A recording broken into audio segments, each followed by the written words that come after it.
خلیفہ کے ہم ہیں خلیفہ ہمارا، وہ دل ہے ہمارا آقا ہمارا، ہمارا ہمارا خلیفہ ہمارا، وہ دل ہے ہمارا آقا ہمارا، وہ دل ہے ہمارا آقا ہمارا۔ Assalamu alaikum et bienvenue à l'émission cette semaine avec le Calife. Nous avons l'honneur de vous présenter les points forts d'une rencontre virtuelle au cours de laquelle Sa Sainteté le 5e Calife, qu'Allah soit son soutien, a rencontré des Lajna et des Nasrat de la Norvège le week-end dernier. السلام علیکم ورحمۃ اللہ۔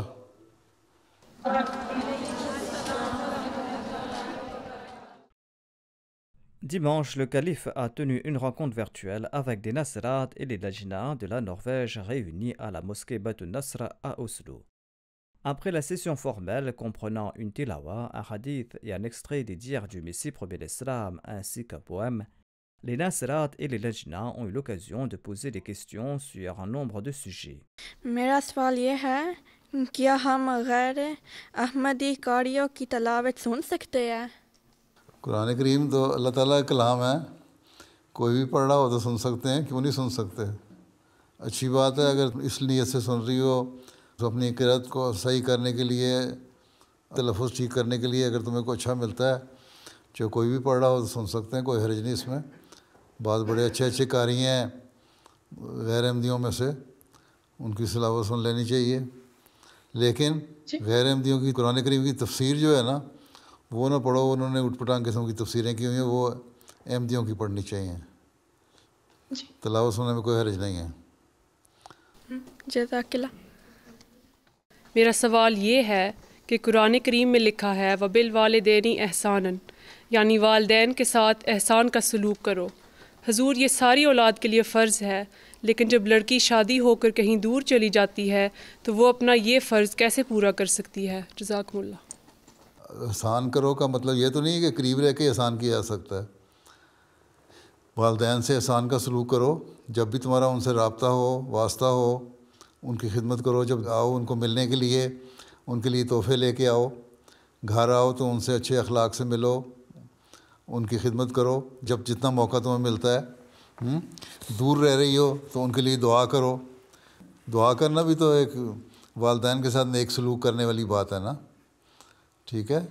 احسان کا مطلب یہ نہیں جو اردو میں احسان ہم کہتے ہیں، احسان تو ہم کر ہی نہیں سکتے والدین پہ۔ حضرت صلی اللہ علیہ وسلم نے فرمایا کہ تم لوگ اپنے ماں باپ کا احسان اتار ہی نہیں سکتے، خاص طور پر ماں کا۔ وہ تم جو بھی خدمت کرو اس کے لیے وہ اس کا حق بن جاتا ہے، وہ تم اس کا حق ادا کر رہے ہو۔ احسان تم اتار ہی نہیں سکتے ماں کا، کیونکہ بچپن سے تمہیں ماں نے پالا پوسا بڑا کیا کھلایا پلایا، تم اس کا احسان کس طرح اتار سکتے؟ تمہیں اس قابل بنایا کہ تم بڑے ہی ہو جاؤ، پڑھو لکھو اور پڑھ لکھ کے کسی قابل بن جاؤ، اور پھر تمہاری شادی ہو جائے، شادی کسی اچھے مرد کے ساتھ تمہارا رشتہ تلاش کر کے دعا کر کے کی جائے، تو لڑکے کی یا لڑکی کی شادیاں دونوں، تو یہ بہت سارے احسان ہیں جو ماں باپ نے تم پہ کیے، خاص طور پہ ماں نے جس نے ساری رات جاگ کے تمہارے لیے تکلیفیں اٹھائی ہیں۔ تمہارے اپنے بچے ہو جائیں جب تو جاگ کے تکلیفیں اٹھاتے ہیں، ان کی خاطر تو خود احساس ہوتا ہے کہ کس طرح ماں باپ نے ہمارے لیے قربانی دی۔ تو جو ماں باپ نے یہ قربانی دی، خاص طور پہ ماں نے، تو پھر احسان تو ماں کا ہے ہمارے پہ ہمیشہ، ہمارا تو کوئی احسان نہیں۔ احسان کا مطلب یہاں یہ ہے کہ ان سے نیک سلوک کرو، اگر تمہیں کوئی بات بری بھی لگے تو اف نہ کہو، ٹھیک ہے؟ اب قرآن شریف میں اللہ نے فرمایا کہ اف نہ کہو، ہر وقت پیار کر رہے ہوں، لاڈ کر رہے ہوں، تمہیں تحفے دے رہے ہوں، تمہاری خدمت کر رہے ہوں بچے، تو بچوں کا دماغ خراب ہے کہ اف کریں گے؟ اف تو تبھی ہوتا ہے نا جب کوئی بری بات لگے ماں باپ کی، تب بھی اللہ نے کہا اف نہیں کہنا، ٹھیک ہے؟ ہاں ان سے ہمیشہ اخلاق سے پیش آنا ہے، نیکی کا سلوک کرنا ہے، سوائے شرک کے ہر بات ان کی ماننے کی کوشش کرو۔ اگر وہ کہیں کہ دین کے مطابق نہیں چلنا یا اللہ کا شرک کرنا ہے، وہاں نہیں تم نے بات ماننی، باقی ہر بات ان کی مانو، ان سے اچھے اخلاق سے پیش آؤ، ان سے نرمی سے پیش آؤ، ان کی خدمت کرو، یہ ہے مطلب احسان کا، ٹھیک ہے؟ یہ مطلب نہیں ہے کہ سارا دن ان کی خدمت کرتے رہو. بیٹے کون سی خدمت کرتے ہیں؟ بیٹے بھی تو اپنی بیویوں کو لے کے علیحدہ ہو جاتے ہیں. قرآن شریف میں تو یہ بھی لکھا ہوا ہے کہ شادیاں ہو جائیں تو بیٹے بھی اپنا گھر علیحدہ کر لیں. اللہ تعالیٰ نے فرمایا ہے نا کہ ماں باپ کے گھر جا کے کھانا کھاؤ، فلاں کے جاؤ، فلاں کے جاؤ، فلاں کے جاؤ، لمبی تفصیل ہے. تو حضرت خلیفہ اول نے تو اس کی تشریح یہ بھی کی ہوئی ہے کہ اس کا مطلب یہ ہے کہ شادیوں کے بعد لڑکے بھی علیحدہ ہو جائیں ماں باپ سے، سوائے اس کے بہت مجبوری ہو اور ماں باپ اتنے کمزور اور بوڑھے ہوں کہ ان کو کوئی اور چارہ نہیں کہ سوائے اس کے بچوں کے ساتھ رہیں، تو پھر کوئی ایک آدھ بچہ ساتھ رہ لے اور ان کی خدمت کرے.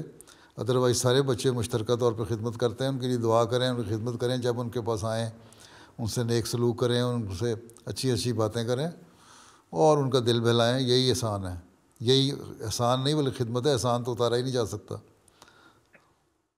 حضور، آپ کا ایگریکلچر سے گہرا تعلق ہے، اس لیے میرا سوال یہ ہے کہ حضور ہمیں ایکولوجیکل فوڈ کے بارے میں بتائیں کہ یہ صحت اور ماحول کے لحاظ سے کس طرح فائدہ مند ہے. جزاک اللہ. دنیا کی آبادی اتنی بڑھ گئی ہے کہ صرف آرگینک فوڈ کے ہم گزارا کر نہیں سکتے. اس لیے کچھ نہ کچھ تو سنتھیٹک فرٹیلائزر اور کیمیکل فرٹیلائزر یا کیمیکل چیزیں استعمال کرنی پڑتی ہیں زیادہ خوراک پیدا کرنے کے لیے. اس کی وجہ سے کچھ نہ کچھ تو زہر کا اثر ہوتا ہے، لیکن اس کے بغیر گزارا نہیں ہے. لیکن یہ احتیاط کرنی چاہیے کہ بڑا سوچ سمجھ کے استعمال کیا جائے جس کا لمبا اثر نہ ہو زہریلے مادے کا. اور پھر اس کے لیے یہ بھی ہے کہ آرگینک سبزیاں یا بعض ایسی سبزیاں جن سے ان کے اثر زائل ہوتے ہیں وہ کھاتے رہنا چاہیے. پالک ہے، لیٹس ہے، جو سلاد وغیرہ ہیں، یہ چیزیں کھاتا رہے تو اس کے جو اثرات ہیں وہ ضائع ہوتے رہتے ہیں. اس طرح وٹامن ای کا استعمال اگر کرو تو اس سے وہ زہریلے مادے بھی نکلتے رہتے ہیں. وقتاً فوقتاً کرتے رہنا چاہیے. تو مجبوری ہے، مجبوری کے لیے بار بار استعمال کرنے پڑتے ہیں. لیکن اگر کم کھانا ہے تو ٹھیک ہے، آرگینک فوڈ کھاؤ شک، تاکہ نہ فصلیں متاثر ہوں کیمیکل سے، نہ تمہارا ماحول متاثر ہو کیمیکل کے بد اثرات سے، نہ زمینیں متاثر ہوں. باقی یہ کہ آرگینک منگانے کے لیے اپنے گھروں میں جن کے بیک یارڈ گارڈن ہیں تھوڑی سی سبزی وغیرہ اگا لیں تو وہ کچھ نہ کچھ آرگینک فوڈ بھی ساتھ استعمال کر لیا کریں تاکہ جو زہریلے مادے ہیں وہ نکلتے رہیں جسم سے. ٹھیک ہے، بیماریاں تو ہیں پاس آئی ہوئی، لیکن ان ساری چیزوں کے باوجود جو ایوریج عمر ہے انسان کی وہ بڑھ گئی ہے پہلے زمانے سے. جب آرگینک فوڈ کھاتے تھے اس وقت عمر کتنی تھی اور اب عمر کتنی ہے، تو فائدہ بھی تو ہو رہا ہے نا، بھوکے تو نہیں مر رہے. ٹھیک ہے. ہاں بعض نقصانات ہیں، ان نقصانات سے بچنے کے لیے ایک بیلنس قسم کا استعمال ہونا چاہیے، کیمیکل فرٹیلائزر کا بھی اور دوسری چیزوں کا بھی. لیکن یہ ہے کہ کیا نا مکمل طور پہ ہم چھوڑ دیں، اس کو چھوڑ نہیں سکتے. اگر بالکل چھوڑ دیا تو پھر تم لوگوں کو سال میں 6 مہینے روزے رکھنے پڑیں گے. ٹھیک ہے، چلو. My name is Henriette Noor, and my question is, as converts, how can we help our families understand or accept our faith? How did you accept Ahmadiyyat? I read a lot on Al-Islam and also the books from the Jamaat. So the same method you can apply for the conversion of your relatives and your family members. First thing is that, are they interested in religion? If they are just indifferent about religion, then how can you force them? You must read about religion. But if they are interested in religion on their own and they ask you some questions, then you can show them the links of Al-Islam and Jamaat's literature and the books which you read and that influenced you. So you can use the same method as you used for yourself. Right? Yes. Okay. Jazakallah Hazur. میرا سوال یہ ہے کہ کچھ دیر سے احمدی گھرانوں میں family friend کا ٹرینڈ بڑھتا جا رہا ہے، جہاں فیملیز کا ایک دوسرے کے گھر آنا جانا اور مکسڈ گیدرنگس میں اٹھنا بیٹھنا ہوتا ہے اور پردے کا اتنا خیال نہیں رکھا جاتا یا صرف سر پر دوپٹے تک محدود ہوتا ہے۔ ان سے اس بارے میں بات کی جائے تو یہ دلیل دیتے ہیں کہ ہمارے بچے آپس میں پلے بڑے ہیں اور یہ میرے ماں باپ، بہن بھائی یا بیٹی بیٹا جیسے ہیں۔ اس بارے میں حضور ہماری رہنمائی فرمائیں۔ بات یہ ہے کہ یہ ایسی طریقہ غلط ہے، ٹھیک ہے۔ پردے کا اللہ تعالیٰ نے قرآن کریم میں جو حکم دیا ہے، اللہ تعالیٰ نے صرف کیٹیگریز بتا دیں کہ یہ لوگ ہیں جن سے تمہارا پردہ نہیں ہے، اور یہ لوگ ہیں جو تمہارے لیے نامحرم ہیں، ان سے تمہارا پردہ ہے، ٹھیک ہے۔ تو ہمیں قرآن کریم سے عمل کرنا چاہیے۔ یہ فیملی فرینڈ اور فلاں اور مکس گیدرنگ یہ ویسے ہی غلط ہے، پھر آہستہ آہستہ اسی سے برائیاں پیدا ہوتی ہیں۔ آج کل تو رشتہ داروں میں بدزنیاں پیدا ہو جاتی ہیں اور ایک دوسرے پہ الزام تراشیاں شروع ہو جاتی ہیں، اس نے یہ کہہ دیا اور وہ کہہ دیا، اور غلط قسم کے الزامات لگ جاتے ہیں قریبی رشتہ داروں پہ بھی۔ تو جو فیملی فرینڈ ہیں ان پہ جب لگیں گے تو پھر بجائے اس کے کہ وہ فیملی فرینڈ میں آپس میں محبت اور پیار کی فضا پیدا ہو، وہاں رفٹ پیدا ہونی شروع ہو جاتی ہے۔ ہاں فیملی فرینڈ اگر ہیں تو مرد مردوں کے حصے میں جائیں، عورتیں عورتوں کے حصے میں جائیں، لڑکیاں لڑکیوں میں بیٹھیں، لڑکے لڑکوں میں بیٹھیں، آپس میں مکس گیدرنگ کرنا اور پھر اکٹھے بیٹھ کے کھانا کھانا اور کھیلنا اٹھنا بیٹھنا ایک حد تک 5 7 8 9 سال کی عمر تک تو ٹھیک ہے، بچپن میں کھیلے ٹھیک ہو گیا، لیکن ایک عمر کے بعد آ کے پھر پردہ ہو جانا چاہیے۔ ہمارے زمانے میں تو یہ رواج تھا کہ ایک عمر تک لڑکیاں لڑکے کھیلتے تھے، اس کے بعد ایک حجاب آ گیا تھا، لڑکیاں خود ہی کہہ دیتی تھیں اب ہم تمہارے ساتھ نہیں کھیلیں گے کیونکہ اب ہم بڑی ہو گئی ہیں، اب ہمارا پردہ ہے، ایک حجاب ہے۔ آن رسول نے فرمایا حیا ایمان کا حصہ ہے، تو اگر حیا ہو تو اس قسم کی باتیں ہو ہی نہ پیدا۔ تو یہ جو برائیاں ہیں یہ پیدا ہوتی ہیں معاشرے کا جو رنگ ہے اس کو اختیار کرنے سے، جس ملک میں رہتے ہیں اسی طرح بننے کی کوشش کریں گے تو اپنا دین بھول جائیں گے۔ یہ کلچر نہیں ہے جس کو کہتے ہیں یہاں پلے بڑے ہیں اس لیے ہمارا ویسٹرن کلچر بن گیا، یہ کلچر نہیں ہے، یہ مذہب سے دوری اور مذہب سے لا علمی ہے۔ ہم نے تو ان لوگوں کی اصلاح کرنی ہے۔ آن صلی اللہ علیہ وسلم نے فرمایا کہ ایک وقت میں جو بہن بھائی ہیں وہ بھی ایک عمر کے بعد اکٹھے نہ سوئیں ایک کمرے میں، اتنی احتیاط اسلام نے بتائی ہے۔ اس لیے ہمیں احتیاط کرنی چاہیے، اور یہ فیملی فرینڈ کے نام پہ جو ہوتی ہیں نا اسی طرح برائیاں پیدا ہوتی ہیں اور پیدا ہو رہی ہیں، اور بعد میں پھر لوگ پچھتاتے ہیں اور پھر بعد میں لکھتے بھی ہیں بعض۔ تو اس لیے اس بارے میں لجنہ کا کام ہے، تربیت کے شعبے کا کام ہے، خدام الاحمدیہ کا کام ہے، ان کے تربیت کے شعبے کا کام ہے، انصار اللہ کا کام ہے، تربیت کے شعبے کا کام ہے، جماعت جو ہے اس کے شعبے کا کام ہے، مربیان کا کام ہے کہ لوگوں کو بتاتے رہیں کہ اسلام نے بعض پابندیاں جو عائد کی ہیں ان کی کوئی حکمت ہے اور اس پر ہمیں عمل کرنا چاہیے، نہیں تو پھر برائیاں پھیلتا چلی جائیں گی اور پھر بعض باتیں پیدا ہوتی ہیں، پھر بعض ایسے مسائل پیدا ہوتے ہیں پھر بعد میں پھر لوگ روتے ہیں، یا ایک دوسرے شکوے پیدا ہو جاتے ہیں، لڑائیاں پیدا ہو جاتی ہیں، مقدمے بازیاں پیدا ہو جاتی ہیں۔ اس لیے پہلے کیوں نہ اسلام کی تعلیم پہ عمل کیا جائے، ٹھیک ہے؟ جی جزاک اللہ حضور۔ میرا سوال یہ ہے کہ ہمارے ہاں صدقے کے بکرے کی ایک رسم رائج ہے۔ اگر کوئی بیمار ہو جاتا ہے یا کسی اور وجہ سے بھی کہ بلائیں اور تکالیف ٹل جائیں، صدقے کے طور پر بکرا ذبح کر کے غریبوں میں تقسیم کرتے ہیں۔ کیا سنت سے یہ طریق ثابت ہے؟ جزاک اللہ۔ یہ رسم نہیں ہے بلکہ آن رسول نے فرمایا کہ بلاؤں کو دور کرنے کے لیے صدقہ دیا کرو، ٹھیک ہے؟ اور صدقے کا رواج تھا اس زمانے میں، تھا غربت تھی بہت زیادہ، تو لوگ صدقے میں بکرا بھی ذبح کر دیا کرتے تھے ہیں، یا کوئی اور پیسہ کسی کو دے دیا، بعض دفعہ رقم کی صورت میں بھی صدقہ کر دیا کرتے تھے، ٹھیک ہے؟ تو حالات کے مطابق جس چیز کی ضرورت ہو وہ کر دینا چاہیے۔ ہاں بعض لوگوں کو تسلی ہوتی ہے بکرا ذبح کرا کے، تو وہ بکرا ذبح کرا کے صدقہ دے دیتے ہیں تاکہ غریبوں کو گوشت مل جائے۔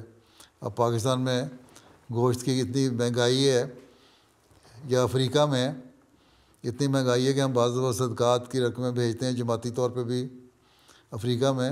تو ایک جگہ سے ایک دفعہ آیا، کافی دیر سے وہاں نہیں بھیجی گئی تھی رقم، وہ گاؤں کے لوگ تھے، انہوں نے کہا کہ آج ہم نے 2 سال کے بعد گوشت کھایا ہے، اور پھر انہوں نے دعا بھی کی کہ اللہ تعالیٰ تم لوگوں کو جزا دے، اور دعا کی کہ ہمیں آج کھانے کو ملا اچھا. تو دنیا کے جو حالات ہیں اس کے مطابق مدد کرنی چاہیے. صدقہ جو ہے وہ بکرے کی صورت میں بھی ہو سکتا ہے، کیش رقم کی صورت میں بھی ہو سکتا ہے، یا کسی اور حالت میں بھی ہو سکتا ہے.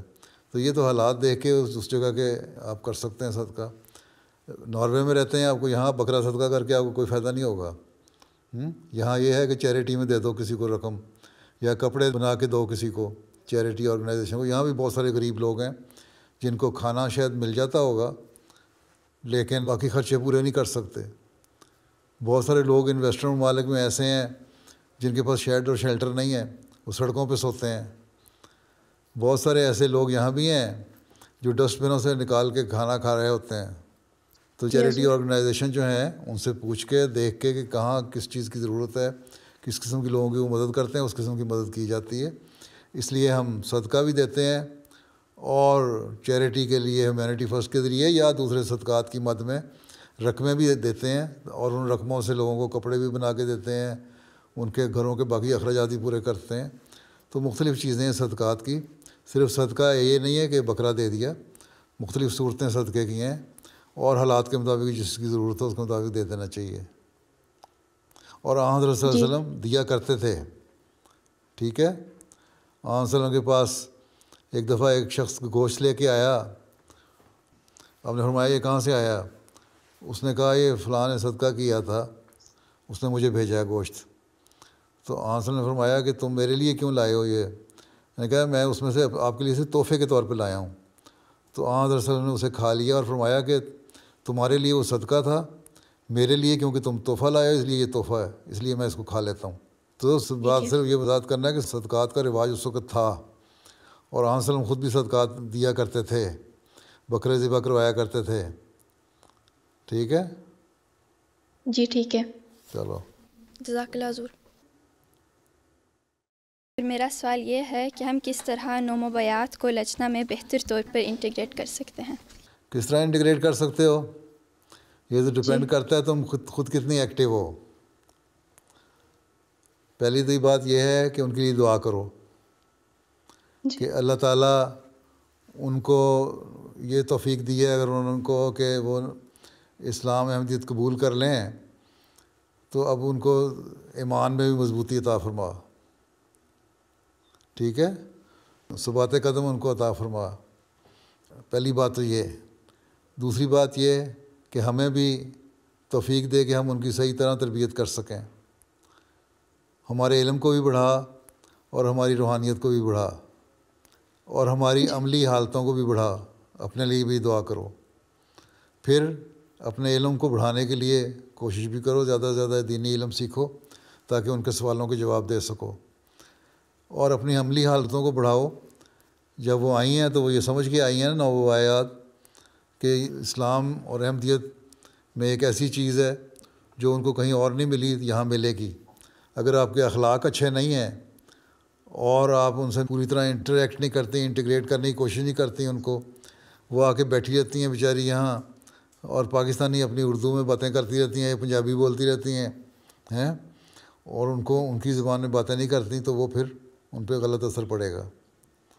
ٹھیک ہے، اس لیے بہتر یہی ہے کہ ان کو قریب لائیں، ان کی زبان میں ان سے باتیں کریں، ان کو اپنی مجلس میں بٹھائیں اور ان سے انٹریکٹ کریں.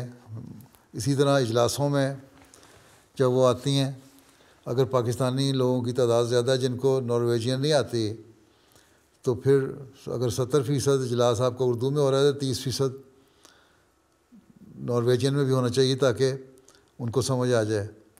اور وہ اب تو یہاں بہت ساری لڑکیاں اسکولوں میں جاتی ہیں، ان کو اردو کی نسبت یہاں کی لوکل زبان زیادہ اچھی سمجھ آتی ہے. اس لیے اجلاسوں میں بھی دیکھا کریں کہ تعداد کون سی زبان سمجھنے والی لڑکیوں بچیوں کی زیادہ، چاہے وہ پاکستانی اوریجن کی ہیں یا کنورٹ ہیں، ناؤبایات ہیں. ٹھیک، تو پھر اس زبان میں زیادہ آپ کی میٹنگ ہونی چاہیے. اگر آدھے گھنٹے کا اجلاس ہے تو 20 منٹ کا اجلاس جو نارویجین میں ہو، 10 منٹ کا اردو میں ہو، اردو جاننے والوں کے لیے. اور اردو جاننے والی اکثریت اب بڑی عمر کی عورتیں ہیں، ان کی جتنی اصلاح ہونی تھی ہو گئی، اب اصلاح کے قابل وہ نہیں رہیں. اس لیے کہ ہم اس کو نئی نسل کو سنبھالیں اور نئے آنے والوں کو سنبھالیں. ٹھیک ہے. جی جزاک اللہ حضور. میرا سوال یہ ہے کہ اگر حضور صلی اللہ علیہ وآلہ وسلم کے بعد امتی نبی آ سکتے ہیں تو کیا حضرت مسیح موعود علیہ الصلوۃ والسلام کے بعد بھی امتی نبی آ سکتے ہیں؟ حضرت صلی اللہ علیہ وسلم نے فرمایا تھا، ایک حدیث ہے کہ میرے اور مسیح کے درمیان میں کوئی نبی نہیں، مسیح موعود کے. اور مسیح موعود کا آنا جو ہے وہ حضرت صلی اللہ علیہ وسلم کی پیشگوئی کے مطابق ہے. آنے والے مسیح اور مہدی کو حضرت صلی اللہ علیہ وسلم نے اپنی حدیث میں نبی اللہ کہا 3-4 دفعہ. ٹھیک ہے. اس لیے مسیح موعود تو وہ امتی نبی ہیں جن کی پیشگوئی حضرت صلی اللہ علیہ وسلم نے فرمائی. ہاں یہ امکان کہ نبی آ سکتا ہے کہ نہیں آ سکتا، اس امکان کو حضرت مسیح موعود علیہ السلام نے بھی رد نہیں فرمایا کہ ہاں ہم کسی بات کو رول آؤٹ نہیں کر سکتے کہ نہیں آ سکتا. ہاں کسی وقت کوئی ایسا زمانہ آئے کہ تم بالکل ہی بگڑ جاؤ اور کوئی اس مقام پہ کھڑا ہو جو نبی کا مقام ہے، لیکن وہ بھی وہی ہوگا جو مسیح موعود کو ہی ماننے والا ہوگا، اس سے باہر نہیں جائے گا. اور اگر خلافت کا نظام اس وقت جاری ہے تو وہ مجدد بھی ہوگا اس زمانے کا، اور وہ اس وقت اصلاح بھی کر دے گا. تو امکان تو ہے کہ آ سکتا ہے، ہم اس کو رول آؤٹ نہیں کرتے.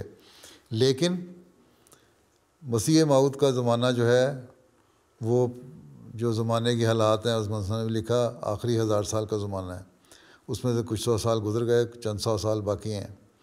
اور یہ زمانہ ایسا ہے جو مسیح موعود کا ہی زمانہ ہے، اور اسی کے بارے میں آن صلی اللہ علیہ وسلم نے پیشگوئی فرمائی تھی. ٹھیک ہے. اور آن صلی اللہ علیہ وسلم نے فرمایا تھا حدیث میں بھی کہ تمہارا امام تمہارے میں سے ہوگا، بخاری کی حدیث ہے، امامکم منکم. تو اس لیے یہ جو مسیح موعود علیہ السلام آئے یہ اس پیشگوئی کے مطابق آئے. اور جس طرح آن صلی اللہ علیہ وسلم کو مسیح موسیٰ کہا گیا، نئی شریعت لے کے آئے، جو مسیح موسوی تھا اس کی قدموں پہ مسیح موعود علیہ السلام کو اللہ تعالیٰ نے بھیجا. اس لیے اسلام میں اب یہ آخری مسیح و مہدی ہے اس لحاظ سے. لیکن ہم یہ نہیں کہہ سکتے کہ نبی نہیں آ سکتا. ہاں اگر کوئی ایسے حالات ہوں، اللہ تعالیٰ قادر ہے، وہ کسی کو بھیجنا چاہے تو بھیج سکتا ہے. لیکن ہمارا جہاں تک علم ہے ابھی تک وہ یہی ہے کہ حضرت صلی اللہ علیہ وسلم نے مسیح آنے والے مسیح کو ہی نبی کے لقب سے پکارا، اور جو آخری 1000 سال ہے اس کا مجدد بھی اور مسیح اور مہدی بھی بنا کے بھیجا. ٹھیک ہے. جزاک اللہ حضور. چلو پھر اللہ حافظ ہو. جزاکم اللہ حضور. السلام علیکم ورحمۃ اللہ. وعلیکم السلام ورحمۃ اللہ وبرکاتہ. C'était là les points forts d'une rencontre virtuelle qui a eu lieu le week-end dernier. Nous terminons maintenant par le résumé du sermon du vendredi. Dans son dernier sermon du vendredi, Sa Sainteté le Calife, qu'Allah soit son soutien, a présenté les signes prouvant la véracité du Messie promis l'Islam à l'occasion de la journée du Messie promis, qui est commémorée le 23 mars. Le Calife a mentionné comment les musulmans, s'ils acceptaient le Messie promis l'Islam, pourraient se transformer en une force dominante dans le monde. آسمانی نشانیاں پوری ہوئیں، حضرت صلی اللہ علیہ وسلم کی پیشگوئیاں پوری ہوئیں، لیکن پھر بھی یہ اپنی بدقسمتی کو ہی آواز دے رہے ہیں، اس طرف نہیں دیکھتے. آج مسلمان اگر اس حقیقت کو سمجھ لیں کہ جو مسیح و مہدی آنے والا تھا وہ آ گیا، اور حضرت صلی اللہ علیہ وسلم کا حقیقی عاشق اور غلام صادق یہی ہے، اور اس کی بیعت میں آنا حضرت صلی اللہ علیہ وسلم کے حکم کے بموجب ضروری ہے، اور کامل وفا کے ساتھ اس کی بیعت میں شامل ہو جائیں تو مسلمان دنیا میں اپنی برتری منوا سکتے ہیں، ورنہ یہی ان کا حال رہنا جو ہو رہا ہے. اور اللہ تعالیٰ کے فضلوں کو جذب کرنے والے بن سکتے ہیں ان کو ماننے کے بعد. اللہ تعالیٰ ان کو عقل اور سمجھ دے. رمضان کے مہینے میں احمدی جہاں اپنے لیے دعا کریں، جماعت کے ہر قسم کے فتنے سے بچنے کے لیے بھی دعا کریں، وہاں مسلم امہ کے لیے بھی دعا کریں. اللہ تعالیٰ ان کی آنکھیں کھولے اور اندھیروں سے انہیں نکالے، اور انہیں اس بات کا ادراک ان کو حاصل ہو جائے کہ مقام ختم نبوت کو حقیقی طور پر جاننے والے حضرت مرزا غلام احمد قادیانی مسیح موعود اور مہدی موعود ہی ہیں اور آپ کی جماعت ہی ہے۔ Towards the end, Hazur, may Allah be his helper, requested prayers for Ahmadis around the world. Pakistan کے احمدیوں کو خاص طور پر اپنے ملک کے لیے بھی دعا کرنی چاہیے، پاکستانی احمدیوں کے لیے دعا کرنی چاہیے۔ اللہ تعالیٰ فتنہ پردازوں اور شر پسند اور خود غرض عناصر اور لیڈروں سے ملک کو بچائے۔ اسی طرح برکینا فاسو کے احمدیوں کے لیے دعا کریں، اللہ تعالیٰ انہیں ہر شر سے محفوظ رکھے۔ بنگلہ دیش کے احمدیوں کو خاص طور پر دعاؤں میں یاد رکھیں، وہاں بھی ہر جمعے کوئی نہ کوئی خطرہ رہتا ہے۔ دنیائے احمدیت کے لیے بھی دعا کریں، اللہ تعالیٰ ہر شر سے ہر احمدی کو محفوظ رکھے اور ہر احمدی کو ثبات قدم عطا فرمائے اور ایمان اور یقین میں بڑھائے۔ دنیا کی تباہی سے بچنے کے لیے بھی دعا کریں۔ آج کل جو حالات ہیں، دنیا آگ کے دہانے پر کھڑی ہے، ظاہری جنگوں کی طرف بھی بڑھ رہی ہے، اس کی وجہ سے بھی تباہی آنی ہے اور اخلاقی برائیاں بھی جو انتہا کو پہنچ چکی ہیں اور اللہ تعالیٰ کو طرف چھوڑ رہے ہیں یہ لوگ۔ اللہ تعالیٰ کے غضب کو بھڑکانے والے نہ یہ بن جائیں اور اس کی وجہ سے پھر اللہ تعالیٰ کا عذاب نہ ان پر نازل ہو۔ اللہ تعالیٰ احمدیوں کو ہر شر سے بچائے، احمدیوں کو اپنا فرض اور حق ادا کرنے کی توفیق عطا فرمائے اور ہر قسم کے آفات سے بچاتے ہوئے اپنی حفاظت اور پناہ میں لے لے۔